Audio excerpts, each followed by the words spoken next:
ఒకరోజు నేను బుక్ చదువుతుంటే నా పాప వచ్చి, నేను కూడా ఈ కామిక్ బుక్ చదువుతానమ్మా అని నా పక్కన కూర్చుంది. అయితే సరే, ఇది మంచి హ్యాబిటే కదా అని నేను అప్రిషియేట్ చేశాను. కానీ బయటకి చదవను అని కండిషన్ పెట్టింది. For a moment I thought it is because of her shyness. కానీ అది కొన్ని రోజుల తర్వాత భయం అని తెలిసింది. అది ఎలాంటి భయం అంటే, మిస్టేక్స్ చేస్తుంది అనే భయం. మిస్టేక్స్ చేస్తే అందరూ నవ్వుతారు అనే భయం. ఫ్రెండ్స్ క్రిటిసైజ్ చేస్తారు అనే భయం.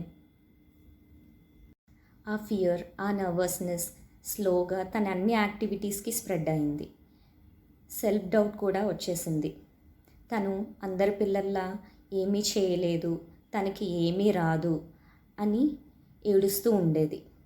దెన్ ఐ రియలైజ్డ్, తనకి కాన్ఫిడెన్స్ కోసం నేను ఏదైనా చేయాలి అని. నేను చాలా రీసెర్చ్ చేసి, ఎక్స్ప్లోర్ చేసి ఫోనిక్ స్కిల్ నేర్చుకున్నాను. తనకి కూడా సింపుల్గా, ఈజీగా అర్థమయ్యేలా ఎక్స్ప్లెయిన్ చేశాను. తను ఇప్పుడు రీడింగ్ స్కిల్తో పాటు కాన్ఫిడెన్స్ కూడా వచ్చింది. And she is so courageous to read allowed in front of every one.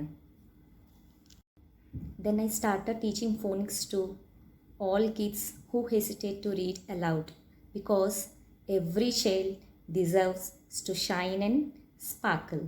If your child is also hiding their voice, don't wait like I did. Join me.